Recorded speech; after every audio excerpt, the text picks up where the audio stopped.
Hello and welcome to Wrestling with Tragedy. This is a new wrestling podcast which we are going to focus on the tragedies of professional wrestling, the scandals of professional wrestling, and all the dark underbelly that they don't want you to know about, but there's always stories about it. We're going to bring it to light. We're going to discuss it. We're going to do a different topic each week. For you guys out there that are wanting to obviously start listening and get into what we are putting out, it will be Wrestling with Tragedy. My name is Piers Austin. I am from Multi-Continental Wrestling Alliance. I am the host of Shooting the Shit Uncensored, a weekly interview show where I interview professional wrestlers or professional wrestling personalities on a weekly basis. Also, my two other co-hosts, take it away, Juan Stroman. What's going on, guys? My name is Kevin. I am the president of Wrestling Review Society on Facebook and YouTube. I also run a very similar show to Shooting the Shit called The War Room, where I've interviewed guys like Nick Aldis, Van Puro, Tim Storm, just to name a few. But that is not why we're here today. We are going to be focusing on, much like my good buddy Pierce said, all the scandals, controversies, and tragedies of pro wrestling. Everything that pro wrestling doesn't want you to know, we're going to hit it with a big ass spotlight. Um, like I said, my name is Kevin, aka Juan Stroman, nicknamed appropriately by our third and final co host of the evening, the ECW original. Take it away, Mr. Angel Kingpin Medina. And that's what I appreciated. You saved the best for last. Of course, I have that monarchy right there, king of the streets. But before, I just really want to say I appreciate you guys. Appreciate all of you. I mean, Pierce, with your suave voice, it feels like wiping my ass with silk. You're like the Robin Leach of professional wrestling, and of course, my good friend Kevin, who is just very knowledgeable about professional wrestling and law enforcement. And I'm just honored to be on the show with you guys. I'm so freaking excited. It's making my hair grow. Can you see it? I was bald before I woke up this morning. It just came out of nowhere. I think I got a couple more gray hairs in the beard. I've been excited. I've been stressed out, wanting to make sure everything goes as good as planned, and I think we're gonna have a lot of really good times with this. A lot of really good stories. We're definitely gonna have a lot of fun, and we hope that we can make this as entertaining as possible for you guys. Today we're just going to be here sharing some stories and really just letting the listeners, you guys, really find out who we are. That's what this first pilot episode is going to be about. But make no mistake about it, guys. Starting in episode 2, we will be hitting the very first controversial topic, and it'll be nonstop from there. But this first pilot episode is to introduce us to you guys, to new listeners, and really let you know who we are, what we're about, and what you can look forward to with the Wrestling with Tragedy podcast. And also, I just want to let the fans know, like, we're not here to ruffle anybody's feathers. We're here to just state the facts, dig into the truth. Even if somebody's feelings get hurt, I mean, the truth is out there. Where did I learn that from? Oh, that's the X-Files. But anyway, but it is, I mean, that's the thing, man. A lot of people who do type of shows like this try to, like, smooth things over, try not to ruffle people's feathers. And we're not trying to do that. We just want to know the truth of what's going on behind that curtain, and that's what Wrestling with Tragedy is all about. Absolutely. And, one of the things that I think we need to go and let people know right off the bat, if you're looking for a politically correct podcast, this isn't going to be that. We're going to give you, like Angel said, the facts around each circumstance. We'll talk about, the facts, and then we'll give our opinions on what we think should have happened or how it should have happened, or we're going to break it down as fans, as members of the locker room with Angel, the law enforcement experience, whatever the case may be. But I definitely want to let people know that if you're looking for something politically correct, we're not it. But if you want the God's honest truth, you're in the right spot. And we're going to give you guys our honest opinions, and our honest opinions aren't always going to be on par with each other. So we're going to be debating this a fair bit, and there's going to be many debates on this show where we're going to be breaking down things, and we're going to have difference of opinions where, we're going to be challenging each other's opinions as well. So, that's another thing that you guys really want to make sure to tune in and obviously see, because you're going to be getting 3 different perspectives on each item that we're going to be covering off. Absolutely. And and that's another thing as well. Like, this is something that not a lot of people are out there discussing, and it's not something that people are actively out there looking for, like, to sort of put it out there. You know what I mean? So for us to really sort of look at what we're being able to do, there's going to be, everyone wants to know the dark underbelly, the secret, the stuff that, you know what I mean, the stuff that is always sort of brushed under the rug almost. People are intrigued by that, and that's what this show really is going to be able to do. It's going to be really intriguing, especially when the idea came up for us to do this show. For me, a light bulb went off, because it was like, as a wrestling fan, there's always stuff that you want to know that's behind that fourth wall, behind that curtain. And that's the thing that I've always found interesting as a wrestling fan is learning that sort of back dark information, behind the scenes type stuff. And not all of it is all rose petals and fairy tales. And that's one of the things that I think wrestling fans and reporters kind of struggle with. Much like you said, as wrestling fans, and Angel, this more than anybody, being in the business as long as you were. Everybody wants to break down that fourth wall. Everybody wants to be in on what's going on. Everybody wants to know, was that a shoot? Was that a work? But at the same time, everybody wants to toe the line of political correctness. Everybody's, they're afraid to ask those harder questions. They're afraid to really dig deep and get to the bottom of these things, because they'll be ridiculed in the public eye. Like, oh, I can't believe you said that to a legend, or I can't believe you brought that up. Well, that's kind of what this show is about. We have friends, but we don't have friends on this show. And that's the thing, nothing is off limits. And that's something we really wanted to drive home with the listeners. If there's a topic that you guys want us to cover, or something that you think needs to have a little bit of light shed on, like Angel just shined light on that bald ass head of his, feel free that's the reflection, bro. Fuck. Feel free to post those comments on the YouTube page. We have launched a YouTube page. We've launched a Facebook group. Post your questions in there. We check all the comments. All three of us are on the two pages every single day. Between the three of us, one of us is going to see every comment, every question, every topic. So if there's something that we haven't covered, it's not that we're avoiding it. It's just we haven't got to it yet. So please feel free to send those comments in and let us know what you guys want to hear about. And we'll go home, we'll do our homework on it, and we'll be right here in the recording studio ready to shine that spotlight once again, like Angel did on his bald ass head. I don't know what the hell. It's a light from outside. But first of all, this is what I want to say. In this business, Angel. I've been in the professional business for almost 27 years, and a lot of guys don't want heat. A lot of guys don't want to ruffle people's feathers, because they don't want to go, hey, you're the guy who mentioned this on your show. And that's the problem with a lot of shows, is that when they get somebody on their show, they always ask what favorite cereal that this wrestler's eating, why. They're just trying to keep it even keel, because they don't want that issue. Me, I don't care. I'm in the business still, but I'm not expecting Vince McMahon to be knocking on my door to be calling me back for any reason. I want to be the pimple on that person's ass, that annoying, swollen, red, pus-filled pimple. You know what I'm saying? Because Pierce, you want the truth. Kevin, you want the truth. You've definitely got the annoying part down. There you go. I do have the annoying part put down, but that's the key thing. I want to be a part of a show where we want to get down deep into the dark belly of the beast, like where the gloves are off. We're not pulling punches here. Yes, now the light shines off. I don't know what's up with this damn. So sorry, Kevin. No, go ahead.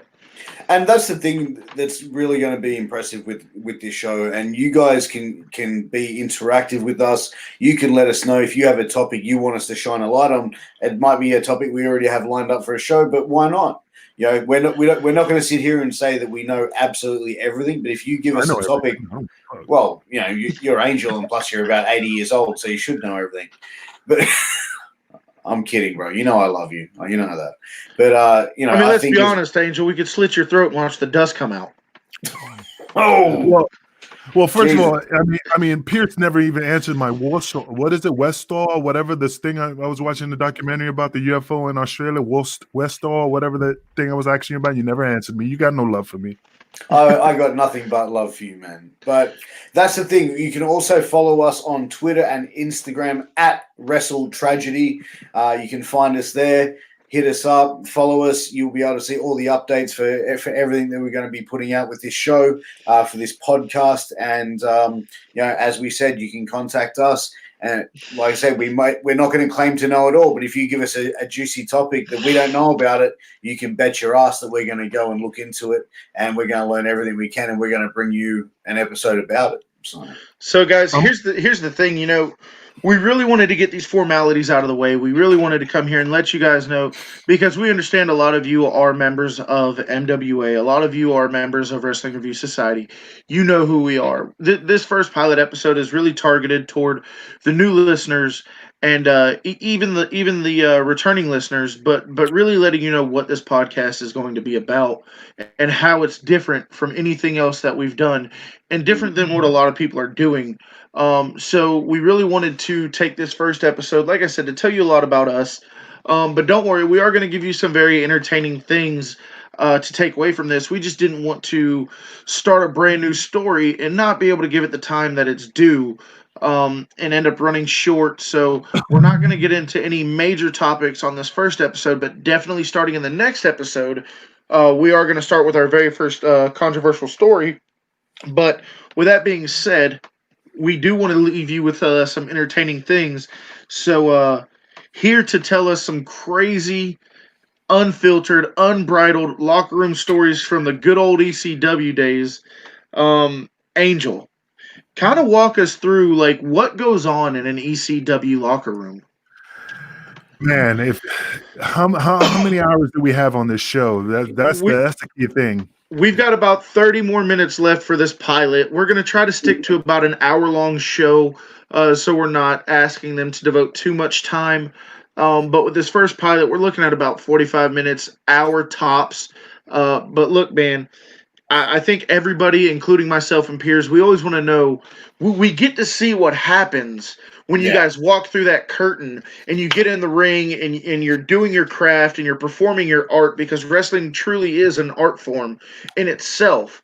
But we want to know what happens in the hours leading up to the show, when you're setting up the ring, when you're setting up the production and everybody's bullshitting around and talking and telling war stories, and then what happens when you walk back through that curtain and how the environment of the locker room. And I couldn't think of a better person to ask than yourself, because even as lackluster as your career was, just kidding, man.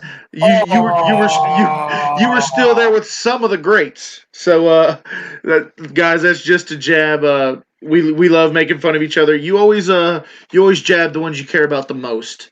And I understand, Kevin. I mean, absolutely. I mean, I know you're busy working, giving out parking tickets and eating donuts at the local Dunkin' Donuts. But, and I can't say because I was a cop too. But I just imagine Kevin walking down the street doing the big boss man gimmick, like twirling the baton and eating the apples off the New York City streets. Oh, hello, Officer O'Malley.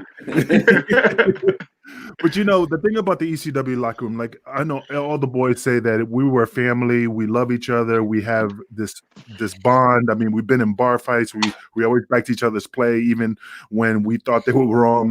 I mean, there was many times I seen New Jack do things that I'm like, holy shit! But I jumped in because why is that not surprising?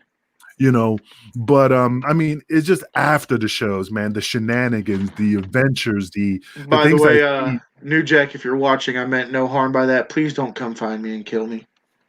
No, he'll find you. He was a bounty hunter. But that's the thing. A lot of the things that happen behind the scenes after the show, I mean, it's still burnt in the retina of my eyes. The things that I seen with midgets and just crazy stuff. I mean, one of my favorite stories, well, I can't say favorite because that's kind of like fucked up, but I used to always, due to the shenanigans, I always used to get my hotel room on the other side of the building. So if the boys were on the second floor, I used to be on the third floor on the far, far, far end of the building. So I knew that drama never went my direction. So I remember I used to always get phone calls. Hey, brother, you got to come down here in 205. Hey, brother, you got to come down here to 308. So I'd be like, all right. So I show up, and one time I show up at a room and I see apparently Balls Mahoney hooked up with this guy who was in a wheelchair. And, wait, hold on. When you say hooked up, what do you mean? Like you like hanging out, or was Balls swinging the other way? No. They were just hanging out. Oh, and okay. Guy in the wheelchair and the guy and his wife. And the funny story is that.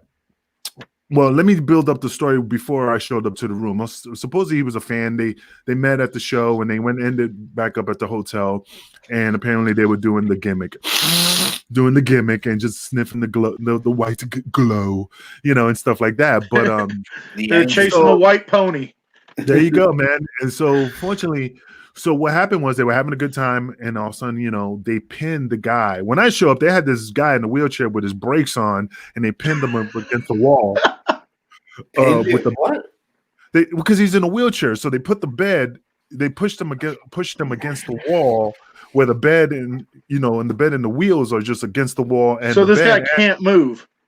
Plus, he had that seatbelt gimmick on his lap, so he won't fall out of his wheelchair. When they play basketball on the court. Yeah. So I walk in, and they just going to town. They just plowing his wife, and so the guy was like reaching over, like he was reaching over like Sean Connery reaching to Indiana Jones in The Last Crusade when he fell in the pit, and he's touching the fingers and he's screaming in tears, "My wife, my wife." Because he's so high on coke. So, and I'm just like, thank God social media. I mean, of course, I didn't think about it at the time, but thank God social media wasn't around at the time with video cameras and stuff like that, phones and shit. I was like, I need to get out of here because I do not want to be involved in this police incident if they do show up. So I took off, but as I'm leaving, all you hear is this echo in the hallway, "My wife."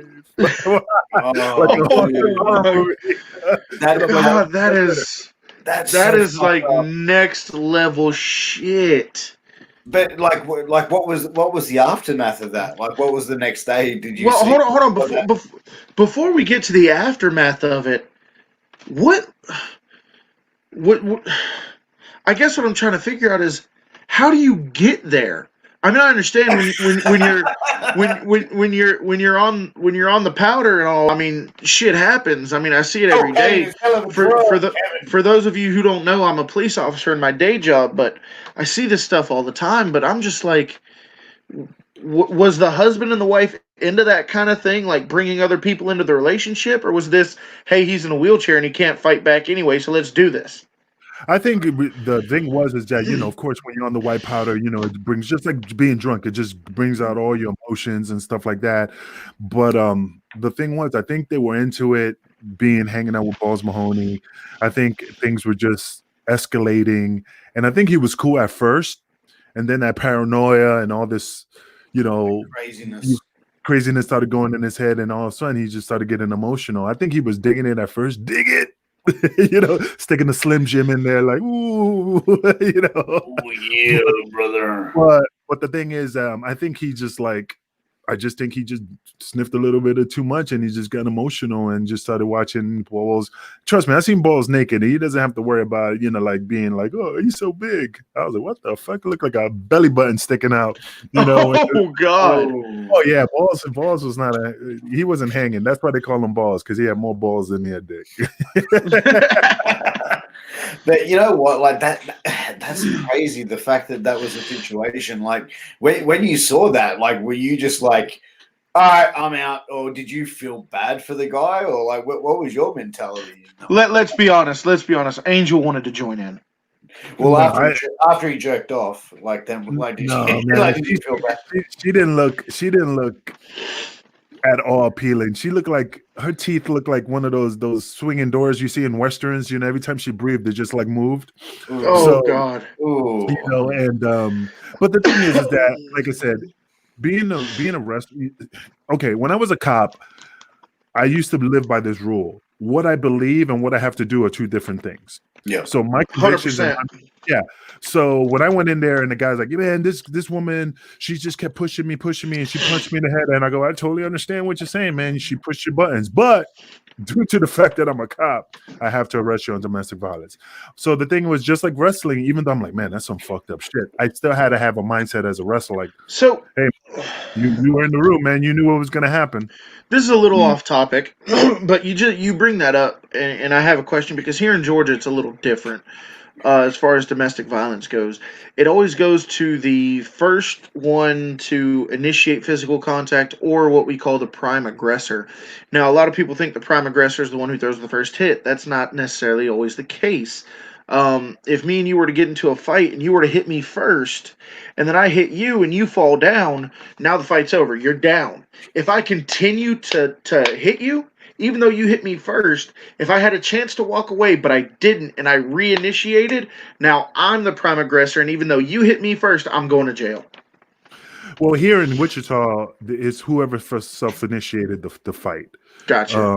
And again, it's also always under officer's discretion in analyzing the case. Yeah, analyzing the situation. That's something a lot of people don't understand. Is there's always there's, and I'm not saying that you can self-interpret the law. That's not what I'm getting at. What I'm getting at is there's right, there's wrong, and there's that gray area that you operate in where you have to take all these facts and circumstances as a whole. You look at what we call the totality of the circumstances, which basically means the entire picture, and you make a judgment call. Sometimes officers hit it right on the head, and sometimes they are so far in left field, they're playing a whole different game. Do you know that in Australia, I'll just tell you a funny thing, right? If you get assaulted in Australia, one of the things a police officer will ask you, did you give permission for them to hit you? But no, because you think in like an aggressive situation, you're having a standoff and you're saying, come on, motherfucker, hit me, mate, hit me, fucking hit me, come on, fucking have a go, throw a punch, fucking throw one.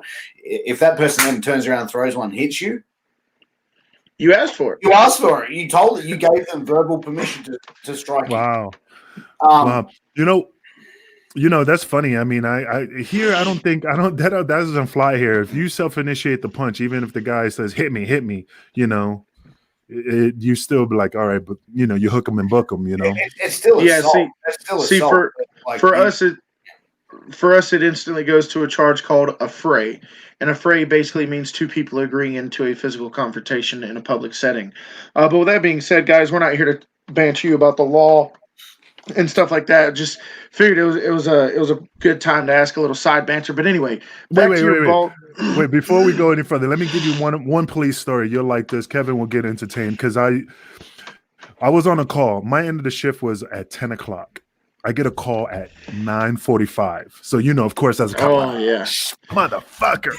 So you've already done your daily logs. You've already cleared dispatch. You're just waiting. You've typed your reports and just waiting for me. For me, I'm sitting at the county line just waiting so I can just drive on home. Yeah. So I get the call. I get dispatched to a call, and the guy just hits a medium, and it's a roundabout.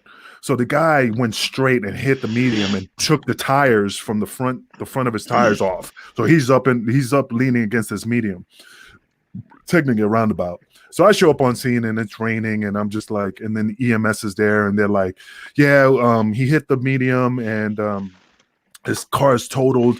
And I'm looking at my watch and I'm like, okay. And I said, okay, I'm going to file this as a 1047, which is a accident. And they go, well, we smell alcohol. And I said, hey, do I come here and tell you how to do your EMS job? You're here to tend to this person. I make the totality of this scene. This guy was wasted on alcohol. I could smell it coming through his skin, and I'm like, man. But you also smelled those freshly cleaned sheets waiting on you at the house. Yeah, so I just made a 1047 accident.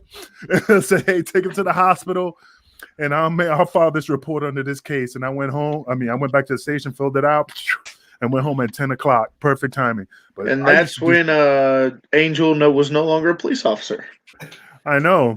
Yeah, absolutely. But anyway, back to I had to tell that story because I knew Kevin would get it. No, it was hilarious. I've seen it. Look, here's my answer to that, Angel. I'm not gonna say I've never done that, but you'll never be able to prove that I did. Agree. You know. But, Anyway, you back know, to what we were talking about. one of the things we mentioned was domestic violence. And, you know, I was actually seeing just a little while ago that Mia Yim had a documentary about her. And one of the things that she was discussing was that she was a victim of domestic violence. Mhm. She was in a relationship with another professional wrestler, and he became obviously extremely jealous of her. It was basically, no, you can't be on a show with your ex-boyfriend. You can't talk to him. You can't, you know what I mean? And she was in the middle of an angle with that ex-boyfriend, and you know, made life very difficult. Put her in a like she even said he put her in a headlock at one stage, and she was like expecting, like in wrestling when you're in a headlock, to sort of push the person off, but she's like, it felt different. It hurt, and it was like, then I was like, this is a real choke. Like, I'm being choked out, and like she was saying how she got choked unconscious, and you know, obviously, you know, she said he would never strike her because that would leave bruises and marks, but his thing was choking her. And when she came out, you know, she found that a lot of females in the professional wrestling business have been exposed or victims of domestic violence, which to me, I found it so surprising when she said that. You know, Angel, you've been in professional wrestling for 20 something years. Have you ever seen stuff like that, like backstage behind the scenes, where there might be like a couple that are in the business, the guy gets a little bit too protective, or Well, I'm not asking to name names. I'm not asking to I name don't give a names. fuck. I'll spit. I know. I'm a stupid. I'll be singing like a canary. A professional whistleblower, ladies and gentlemen. Professional wrestling whistleblower. No, I mean, to be honest, in ECW, never saw that. Never saw any issues, any fights and stuff like that. But if you want to talk about guys like, Randy Savage and Elizabeth, Lex Luger and Elizabeth, I heard stories about, Randy Savage being jealous that you couldn't even talk to her, and the Lex Luger Kevin story. Sullivan and Nancy. Perfect example. Kevin Sullivan and Nancy. I heard that recently as well. I mean, that's why I never got involved with females in the business. I don't shit where I eat, because I knew that if I broke up with her and then, let's say Kevin was a pro wrestler and he dated her, I'm going to be jealous, pissed off. And then, perfect example, Edge, Matt Hardy, and Lita, that angle. Why would I be put in a situation in the ring where emotions are flaring and then I'm going to like punch her in the mouth and go, oh, hey, man, I overshot my punch, but I wanted to knock her teeth out, and stuff like that. That's why I do not shit where I eat in this business, because that's where it causes problems with everybody else. Yeah. And that's the thing. Like, for me, when I saw that about Mia Yim, like I thought Mia was obviously, such a strong-willed woman, and she is, like, don't get me wrong, but I had no idea that she was a victim of that. And to hear that there's like multiple, and there's been quite a few women in the business to be victims of domestic violence, it is, because you think professional wrestling, you think tough, strong, indispensable type of people. Well, don't get me wrong. I mean, look at the story of Luna Vachon and Gangrel. I heard stories that she used to beat the brakes off them. So I mean, there's certain females, like Sherry Martel, Luna Vachon. They're badass motherfuckers. That are tough and instigate the fight. And then when you show up, you got this big wrestler, and even though she's a badass, they're gonna run. You know what I mean? It's just, I don't do that. I don't shit where I eat. It's just a no. That's just one of my rules. Yeah, look, I mean, I can understand you not doing it, but Kevin, what's your perspective and opinion on this? I mean, like you're a police officer, and I'm sure you've seen many domestic violence situations. But as far as in the professional wrestling world, was it a surprise to you to hear about as many females that have gone through that in their past? Sorry, Kevin, you're on mute. You're on mute. Not really. One of the first things that I one of the first things that I want to bring up is, what Angel just said. You bring up the topic of like all these female wrestlers who are in abusive relationships. That it's not surprising. Pro wrestling, and That's let's okay. just He's not talking with you blowing that pipe in the microphone. Go ahead, Kevin. I'm you know, listening. Sorry. as controversial as this may be to say, and Angel, I'm sure you can attest to this more than anybody. Pro wrestling and drugs go hand in hand. Whether that drug of choice be alcohol, marijuana, something harder, steroids, whatever the case may be. So when you're involved with that much going on, is it any surprise that people's tempers get the best of them, or they overreact, or they get paranoid and they start believing things that aren't necessarily true?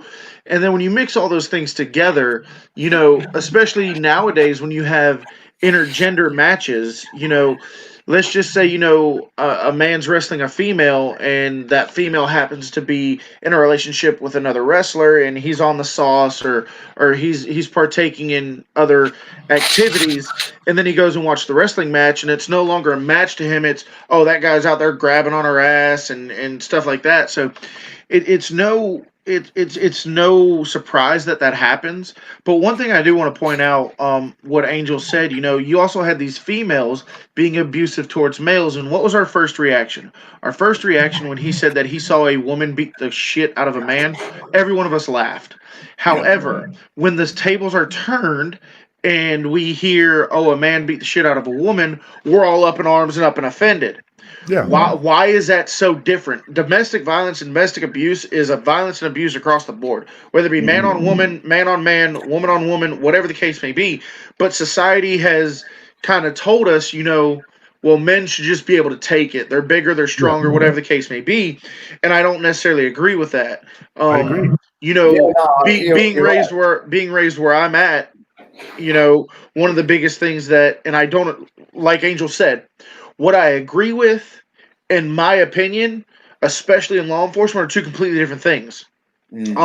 So one of the biggest things that I've heard growing up, and I'm not too sure about Australia, but Angel, I'm sure you've heard this too.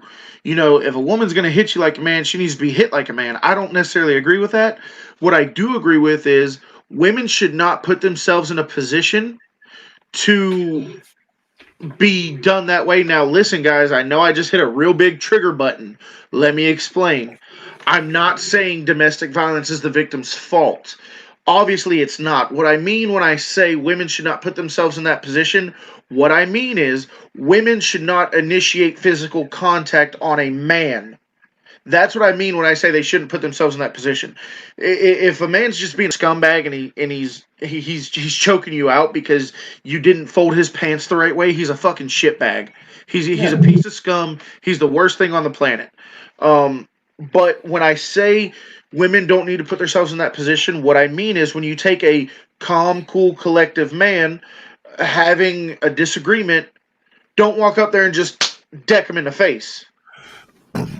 Oh yeah, I mean, I remember one time a buddy of mine, he's a Muay Thai fighter, and his ex-girlfriend was beating him up, just hitting him. He was sitting on the sofa with his head down, and she just slapping him on the top of his head, saying he's not a man, he's a piece of shit. She was kneeing him, and he was composed. Finally, at one point, he just shoved her off because she was on top of him, and he shoved off, and she flew right through the coffee table, basically, and broke the glass. So when the cops show up, I mean, he didn't have no marks, he didn't have nothing. But, she pinned him in the corner, just like an animal. You pin him in the corner, he's going to react. So when he reacted and they say, hey, did you push her and she fell through the glass and she had scratches and stuff? And he goes, yeah, I did. And he got hooked and booked because she had physical marks on him. And he admitted that he pushed her and shoved her through the glass. But again, she was all over him, beating the brakes off him, But of course, since he's a tough guy and, Muay Thai fighter, and they heard that he's a Muay Thai fighter, they just hooked them and booked them, which again, I understand the situation. What you believe and what you have to do are two different things. Again, but even to put it under like this as well, as far as domestic violence goes, it doesn't actually not mean to be physical violence as well. I mean, you look at the Chris Candido and Tammy Sitch story. You know what I mean? Like from all aspects of it, Tammy put put Chris through absolute hell and shit for years, and he took it. and he, you know what I mean? Like he took that abuse from her. Like every story that I've seen or heard about the Tammy Chris Candido thing has been like how much of a piece of shit Tammy Sitch really is, and how much of a piece of shit she was to Chris. You know, obviously, you know, I know the inner and workings of their relationship, but you know, Angel, you probably would have seen, you know, snippets of that in your time in ECW with them. Well, I never knew the woman. I heard stories about her, but again, that's just all hearsay. That she was mean, she was a bitch. I mean, that's the thing about being a cop, where you look at the situation, but when you see people on TV saying, "Oh, he was a good man, and you know, never harmed nobody," but then he was beating the shit out of his woman. You know, nobody wants to put the bad light on their relative or whatever. It's just that's why I look at it like. I look at it with a fine tooth comb. What really happened behind the scenes? What sparked this woman or man to go batshit crazy? You know, finally they realize, oh shit, you know, I killed her, you know, and what am I gonna do? They're panicking, and then they go, well, she went out jogging 3 a.m, and they find her rolled up in a carpet in a dumpster. I don't mean to laugh, but you know, they just panic because they didn't, you know, they just did something and then they fucked up, and now they're trying to cover it up. Well, Angel, you say the fact that you don't mean to laugh, and there's something I really need to address because I think it's important. You know, and I'm not taking anything away from peers, but with guys like myself and Angel who have been in law enforcement, myself, I was in the military before I was a cop, we are so callous to certain situations. We kind of have this dark, twisted sense of humor that we find things funny when they're not necessarily funny. And the reason being is we are surrounded by the darkest things you could possibly see, involving women, children, adults, whatever the case may be. So to negate that, so it doesn't consume your life, you have to be able to hunt stuff that you think is funny that other people might necessarily not. So if you ever see Angel and myself, or even Piers for that matter, because Piers, you work in a very high stress situation as well, where your job revolves around making sure people are safe, and you're surrounded. Risk and security management, You're surrounded by high risk situations, and you know, just the other day you told me, you know, somebody at your job, you know, took their own life, and whenever you're around stuff like that, you kind of have to have a weird sense of humor. So guys, if you ever see us laughing at things that aren't really that funny, don't be offended by it. It's just the life that we've all lived. We have to be accustomed to certain situations, and we take them a lot differently than other people. The word that we used in when I was a cop is desensitize yourself from the Absolutely. So just like my friend who's a mortician, you know, he's the most funniest guy, and he tells me the funniest stories because if you're around death all the time, you're going to take that home, and and that's why we make light of it, just to relieve ourselves from that darkness. So it doesn't consume our entire life, because we all have children, we all have families. We can't walk around with that dark cloud over us. So guys, like I said, you know, this show is not politically correct. This show, gloves are off. We're not pulling punches, but we do understand that certain things are not funny, and we may laugh at things that are not funny. However, that's not us being making light of a heavy situation. But in order to counteract that darkness, we have to have some kind of enjoyment or humorous part about it. So I just wanted to clear that up for you guys. Yeah, I mean, I totally understand. I mean, look at Pierce. You know, I mean, he has a dangerous job. You know how hard it is wrangling kangaroos and gathering koalas. You know how dangerous. Dangerous, man. Those bitches kick like a motherfucker. I've seen some terrifying videos of kangaroos boxing people. And that's what I was going to say. And they're just jacked too, boy. Pierce, I need to get on that kangaroo workout, man. I'm saying. That's what I want to do. I want to come down. I want to come down to Australia. When we do come to Australia to do our 1,000 episode, I want to be in the ring with a kangaroo and see if I get the shit kicked out of me and my crotch tore up, because I see them. They be clawing your balls. Tickets are available for pre-sale right now. A kangaroo will kill you.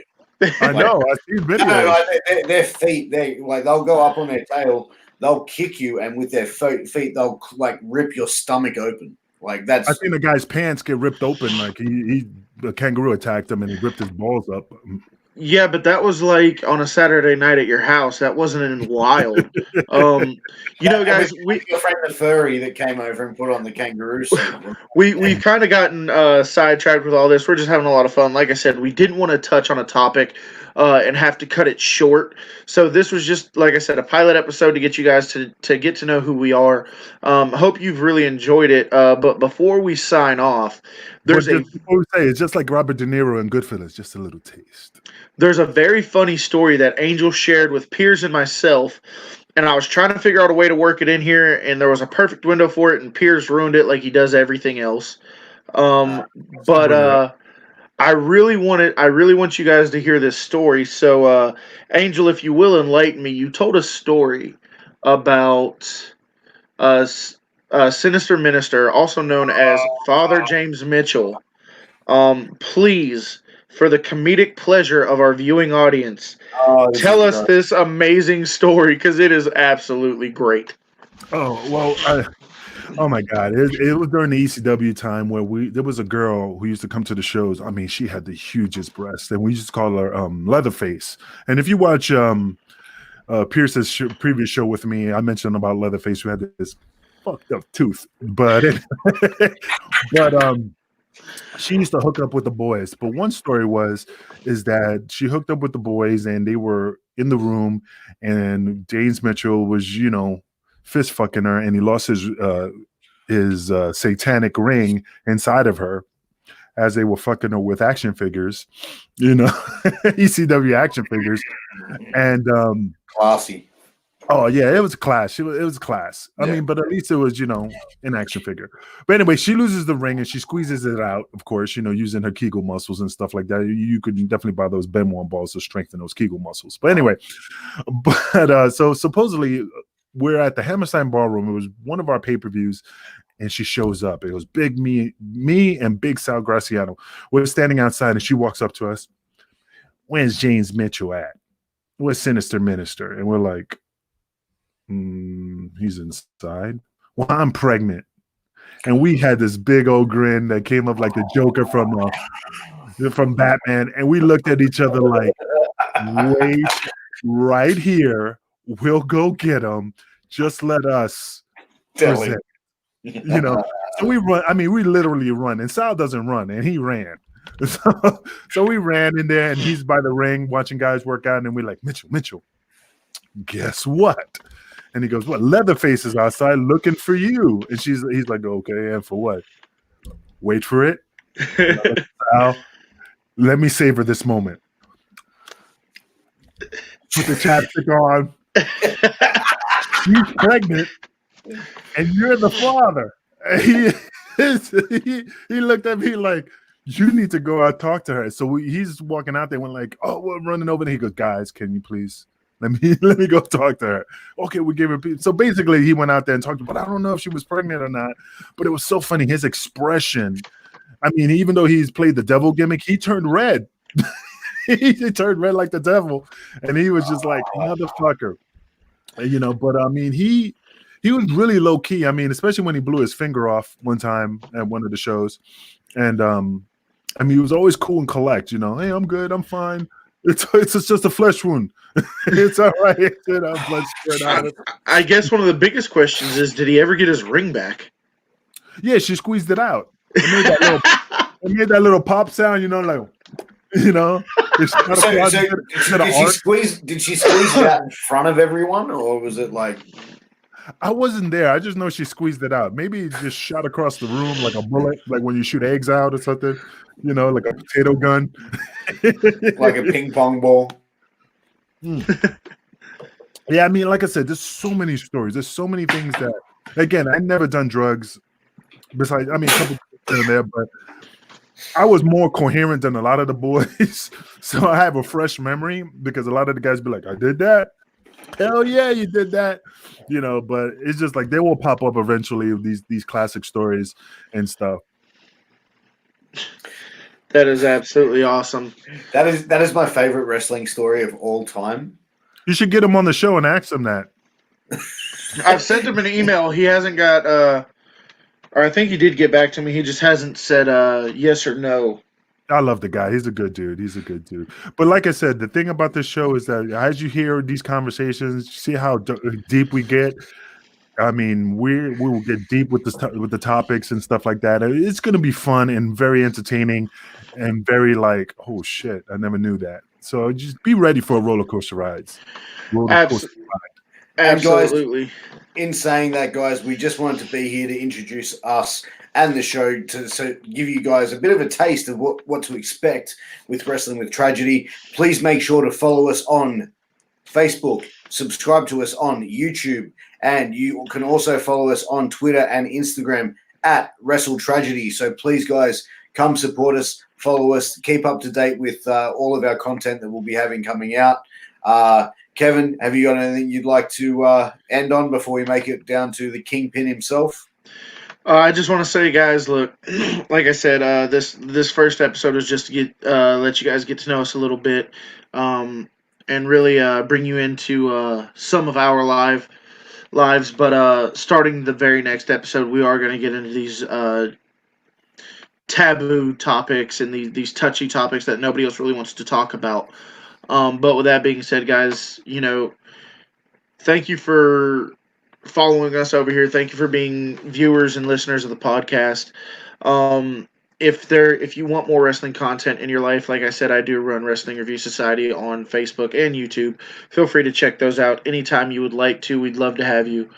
And we'll see you guys next week for the first official controversial topic. And I will send it over to my partner, Angel. Well, I just want to say, get ready for one of the most exciting podcasts that you ever listen to. As you hear Rowan Strowman crack his knuckles, because he's ready, he's grinding, he's hungry, and stuff like that. I really am hungry. I know, I am too. And like I said, this is the best joint venture I ever had in any type of podcast, any type of any video streaming that I've done.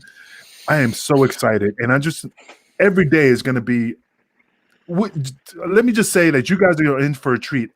From the beginning to the end, the production, it's just going to get better and better. And I'm telling you, just stick with us. You're going to have the best time of your life listening to us, and you're going to laugh your ass off. And I'm just excited, man. Words cannot describe how I feel right now. My nipples are hard. And on that note, ladies and gentlemen, I agree on all fronts. on that note, ladies and gentlemen, I am Piers Austin from Multi-Continental Wrestling Alliance. You can find me over there on my weekly show, Shooting the Shit Uncensored. Also, you can find Kevin at Wrestling Review Society. You can find Angel and all three of us at Wrestling with Tragedy on all social media platforms. But guys, thank you very much for joining me on this first episode in our new joint venture. And guys, we'll see you next week for our next episode. Our first topic episode. So make sure you tune in, guys. Thank you very much for watching. Appreciate it, guys. It's my baby. See, I got a good Australian accent. That's not the hook for the show, Angel. That sucks, Angel. We'll discuss that later, man. But you got problems, man. You got some problems.